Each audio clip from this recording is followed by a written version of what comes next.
Philippe Besson, bonjour. Bonjour. Vous êtes l'invité du festival Le Goût des Autres qui a lieu du 21 au 24 janvier 2021. Au cours de ce festival, la ville du Havre va décliner 10 rendez-vous en ligne. C'est évidemment en raison du Covid, sur le thème des frontières du réel. Le réel, justement, en ce qui vous concerne, il ne s'agit pas vraiment de l'aborder par ses frontières, c'est de plein pied votre matière première. Oui, je suis au cœur de ça. C'est à la fois les histoires que je raconte, soit elles sont inspirées de ma réalité intime, de ma vérité autobiographique, soit, si elles ne le sont pas, elles s'ancrent en tout cas dans une réalité quotidienne, compréhensible, intelligible. Je ne fais pas de science-fiction, je ne fais pas d'histoire, je ne fais pas de fantasme, je ne sais pas quoi. J'essaie au contraire de faire que les gens soient au plus près de ce qu'ils vivent, de ce qu'ils ressentent, parce que je suis un écrivain du sensible. Donc ce qui m'intéresse, c'est ça, c'est de raconter par les sentiments une vie. C'est le cas du dernier enfant. C'est votre dernier livre en date. Mais c'est Le Dernier enfant, le titre du roman que vous publiez aux éditions Julliard. L'histoire d'un garçon, le Benjamin d'une famille de trois grands. Il a 18 ans, il quitte la maison familiale et il va faire ses études dans une ville qui n'est pas trop loin, mais pas assez proche non plus. Et le livre raconte les préparatifs, la manière dont tout cela s'organise et puis la digestion aussi de cette installation par le regard de la maman qui s'appelle Anne-Marie. Dans quelle famille nous emmenez-vous ? Eh bien, dans cette famille justement composée d'Anne-Marie et de Patrick, elle a 50 ans et lui aussi. Ils ont donc effectivement ces 3 enfants, 2 qui sont plus grands, partis depuis déjà quelques années.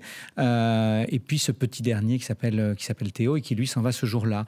C'est des gens ordinaires qui mènent une vie extrêmement simple dans une ville de province qui n'est jamais véritablement nommée. Donc, parce que je voulais qu'on puisse imaginer que ça se passe à peu près n'importe où, que ça puisse être le plus universel possible. Et voilà, et Anne-Marie est quelqu'un qui se raccroche aux détails, à la routine de la vie quotidienne, au concret, aux choses matérielles, parce que ça la rassure. Patrick, son mari, c'est quelqu'un de taiseux, de taciturne. Et Théo, c'est le petit dernier qui prend ses valises pour prendre son envol. Et c'est les 24 heures, les 24 dernières heures qui vont passer ensemble, juste avant justement que le foyer familial ne se résume plus qu'à elle et à lui. Et ce qui m'intéressait, c'était ça, de raconter comment cet événement, qui est le plus prévisible qui soit, puisque les enfants finissent toujours par partir, peut provoquer une sorte de drame intime. Alors bien sûr, c'est une tragédie minuscule, c'est une chose de presque rien, mais ça change tout, c'est comme une dislocation. Et donc c'est comment ce couple ordinaire va affronter cette dislocation.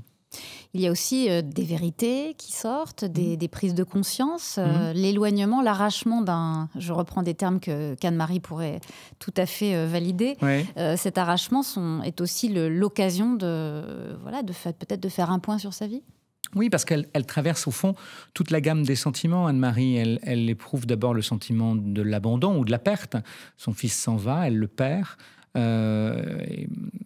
Et presque de manière irrévocable ou irréversible, parce qu'on peut supposer qu'il ne reviendra pas. Donc elle se sent abandonnée, elle a aussi un sentiment d'inutilité, c'est-à-dire qu'elle se dit à quoi je vais servir maintenant, elle qui a dévolu sa vie à sa fonction de mère. Un sentiment de culpabilité aussi, parce qu'elle devrait au contraire se dire j'ai accompli mon devoir, et elle se dit mais j'en ai peut-être pas fait assez. Et puis la peur face à ce qui l'attend, face à l'univers inconnu qui s'ouvre devant elle. Tout ça la fait vaciller, la déséquilibre. Et donc, en fait, à ce moment-là, elle se pose des questions qui sont finalement des questions existentielles. C'est-à-dire que, est-ce que c'est la fin des jours heureux ? Puisqu'elle a été heureuse dans ses fonctions de mère, dans son rôle de mère, tout d'un coup, puisqu'elle ne l'est plus, ou en tout cas plus à temps complet, est-ce que ça veut dire que c'en est fini du bonheur ? Elle prend aussi conscience que tout ça a passé très vite. Elle dit d'ailleurs, quand on y songe, ça a passé très vite. Elle parle de la vie, elle parle de sa vie. Et puis, l'idée de dire, j'ai été mère pendant toutes ces années-là, et comment je redeviens femme et comment je redeviens épouse. C'est-à-dire, est-ce que je reconquiers une forme de liberté, d'indépendance qu'elle a abdiquée dans la maternité, et comment je réarme le désir, comment je redeviens la moitié d'un couple, la moitié d'un duo, avec un homme qui est essentiellement le père de mes enfants depuis 30 ans. Donc ces questions existentielles la traversent en cette journée particulière, oui. Selon vous, quand on a fait famille, est-ce qu'il est possible de refaire couple ? Alors c'est une question fondamentale et on se rend compte quand on étudie justement cette question du syndrome du nid vide, pour reprendre le terme sociologique habituellement employé, qu'une partie des couples se fracassent sur cet événement-là, que des gens divorcent parce qu'ils ne savent pas être ensemble, ils ne savent pas être ensemble à nouveau, qu'ils ne sont pas capables d'être seuls l'un avec l'autre, face à face. Ou que la question du désir, justement, ça ne se réarme pas.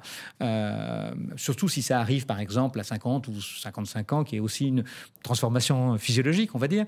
Donc, tout ça fait que ça met souvent le couple en péril. Et il faut donc qu'ils retrouvent des marques, des habitudes, des repères, bien sûr, et aussi qu'ils s'inventent de nouvelles aventures et qu'ils se souviennent ce qui les a portés l'un vers l'autre. Parce que quand même, et c'est le cas dans cette famille, il y a de l'amour, il n'y a pas de doute sur le fait qu'ils se sont aimés, qu'ils ont fait cette vie ensemble, que cette vie leur a procuré une forme d'harmonie. C'est pas du tout un couple dysfonctionnel, c'est pas du tout une famille dans laquelle il y aurait des règlements de compte, pas du tout. J'aurais pu choisir ce procédé narratif, je ne l'ai pas choisi. Je voulais au contraire que tout aille bien chez eux. Simplement, c'est une espèce de fausse, enfin pas fausse, mais c'est une sécurité ou une tranquillité douce et doucereuse. Et tout d'un coup, ils sont renvoyés à une forme de nudité l'un face à l'autre. Donc, il faut réapprendre tous les gestes. Un couple conflictuel aurait masqué ce que vous souhaitiez mettre la nudité, ce que vous souhaitiez mettre en scène. Oui, je pense, parce qu'au fond, on se serait intéressé justement à ce couple qui se déchire, ces comptes qu'on règle, ces comptes qu'on solde, ces choses qui se seraient mal passées, à qui il faudrait faire un sort maintenant, les reproches qu'on s'adresse, etc. Ça aurait été une sorte de mini-festen pas très intéressant. Enfin, c'est formidable, festen, mais... alors que mon propos était justement de dire, mais non, c'est juste une chose ordinaire qui arrive à tout le monde. Il ne faut pas être extraordinaire pour que ça vous arrive. Il ne faut pas être hors la normalité. C'est au contraire la chose la plus normale. Et pour autant, c'est dévastateur. Essayons d'inclure, de regarder la façon dont le dernier enfant trouve son chemin dans votre œuvre. Il y a dans ce livre des grands thèmes bessoniens que l'on retrouve. Alors on retrouve des choses de l'arrière-saison avec l'attente, se résoudre aux adieux, le désir de rejoindre l'autre qui s'est éloigné, puisque c'est un petit peu inversé, puisque Anne-Marie souhaiterait qu'il ne parte pas. Ouais. Donc mais ça reste toujours cette espèce de tension entre deux êtres dans une sensibilité bouleversée. Vos livres se répondent. Qu'est-ce qu'on peut retrouver de vos grands thèmes récurrents dans Le Dernier Enfant ? Alors c'est vrai que les livres se répondent parfois malgré moi, mais j'imagine que un écrivain, c'est un type qui est juste fidèle à ses obsessions, même malgré lui. On creuse un sillon, même si on ne le veut pas, parce qu'à chaque fois, on se dit « je vais faire un nouveau livre, je vais trouver de nouveaux personnages, je vais inventer une nouvelle histoire, je vais choisir une nouvelle narration, je vais partir dans une nouvelle géographie ». Et souvent, on le fait. Mais en même temps, on est toujours ramené à des choses fondamentales. Chez moi, c'est toujours le thème, par exemple, de la séparation, c'est-à-dire de dire des êtres sont ensemble et tout d'un coup, un accident, un incident, un événement de la vie fait qu'ils sont séparés. Alors parfois, cette séparation est temporaire, parfois elle est définitive, parfois c'est un deuil amoureux, parfois c'est un deuil tout court, mais il faut réapprendre à exister sans l'autre. Et donc, c'est le corollaire de ça, c'est-à-dire le manque de l'autre, la frustration, c'est aussi le souvenir de ce qui fut et de ce qui nous manque, les regrets pour tout ce qui n'a pas été accompli, l'idée qu'on aurait pu, mais qu'on n'a pas fait, et que maintenant c'est trop tard. Donc il y a toujours cette idée d'un trop tard et d'un irrémédiable, et là aussi, ces sentiments sont à l'œuvre dans Le Dernier Enfant. Donc je pense que... On n'échappe pas à ça, parce que moi, je viens d'un endroit où on faisait silence sur les sentiments, par exemple. Dans ma famille, on ne se disait pas qu'on s'aimait. Et donc, j'écris des livres aussi pour faire un sort à ce silence de l'enfance. De la même manière, les hasards de ma vie et le fait que j'appartiens à une génération qui a eu 20 ans au milieu des années 80 font que beaucoup de mes amis sont partis dans le plus jeune âge. Et donc, j'ai appris très vite l'idée de l'absence, de la disparition de l'autre, du fait qu'il va falloir faire sans l'autre. là, en l'occurrence, c'était souvent des disparitions irréversibles, puisque mes amis mouraient les uns derrière les autres. Et donc, j'ai grandi, je suis devenu adulte avec cette idée de la perte irrémédiable. Donc, ça vous marque comme au fer. Et donc, quand vous écrivez, forcément, ça rejaillit. Même si vous ne voulez pas, c'est là, en vous. Donc, j'ai été forgé par ça, par le silence sur les sentiments et par la perte de ceux que j'ai aimés. Alors, forcément, c'est dans les livres. Alors, effectivement, le deuil, la séparation amoureuse, mais ici, c'est une absence qui n'en est pas vraiment une. Comment caractérisez-vous cette forme de déchirement relationnel? Mais c'est peut-être encore pire, parce que finalement, la mort est quelque chose de définitif. Vous vous dites, il faudra bien que je fasse mon deuil, la personne n'est plus là. Tandis que quand vous perdez quelqu'un qui est encore officiellement accessible, quelqu'un que vous pourriez voir, et là, en l'occurrence, elle va le revoir, son fils, évidemment. Elle reviendra le week-end pour laver ses affaires, voilà, c'est ça. Ou avoir la cantine gratuite. Mais c'est pire quand, effectivement, l'autre s'éloigne, mais reste accessible, parce que tout d'un coup, ça peut vous rendre fou de se dire, mais il était à moi, tout à moi, c'est parce que cette mère a un côté quand même un peu possessif, et puis il s'en va et il va s'amuser avec d'autres, inventer une nouvelle vie avec d'autres que je ne connais pas. Donc en plus, il y a cette idée qu'il se passe quelque chose loin d'elle et qu'elle ne peut pas véritablement maîtriser, contrôler, et elle ne pourra pas non plus le protéger. Donc ça la mine, ça la ronge. C'est pas comme une coupure nette, c'est plutôt comme une brûlure lancinante, c'est plutôt comme un mal qui ne va pas la quitter. C'est pour ça d'ailleurs que souvent les mères, et parfois les pères, mais sombrent dans une forme de déprime après le départ du dernier enfant, parce qu'il y a l'idée qu'il va falloir s'habituer et que ça prend quand même un tout petit peu de temps, que ce n'est pas un truc naturel d'apprendre à être sans l'autre, alors même que tout le monde vous a expliqué pendant des années que ça va être formidable, tu auras enfin du temps pour toi, tu pourras faire ce que tu veux. Ces phrases-là, on les a entendues 50 fois, et moi-même, je les ai prononcées 50 fois à l'endroit de ceux de mes amis à qui c'est arrivé. Sauf que la réalité, c'est que ce n'est pas du tout comme ça que ça se passe. Ça finit par se passer comme ça, mais pas, en tout cas, dans les premiers temps, oui. Le dernier enfant, occupe-t-il une place particulière? On le voit dans l'absence, que c'est le dernier qui signe l'éloignement vraiment du statut paternel et maternel. Mais est-ce que les places sont vraiment les mêmes dans une fratrie? Alors moi, je suis le dernier dans la fratrie, donc je peux comprendre ce que c'est. Et je suis parti le dernier aussi. Je peux parler pour ce qui me concerne, c'est-à-dire que je pense que j'ai été... nous étions deux frères, sans doute plus protégé, plus entouré, plus... que mon frère. Il y avait cette idée chez moi que j'étais sans doute plus fragile et qu'il fallait en faire un tout petit peu plus. Et quand je suis parti, mon frère était déjà, lui, parti depuis un petit bout de temps. Donc, c'est moi qui ai créé le vide. C'est-à-dire que quand mes parents sont revenus à la maison après mon départ, ils ont affronté le vide, ils ont affronté le silence.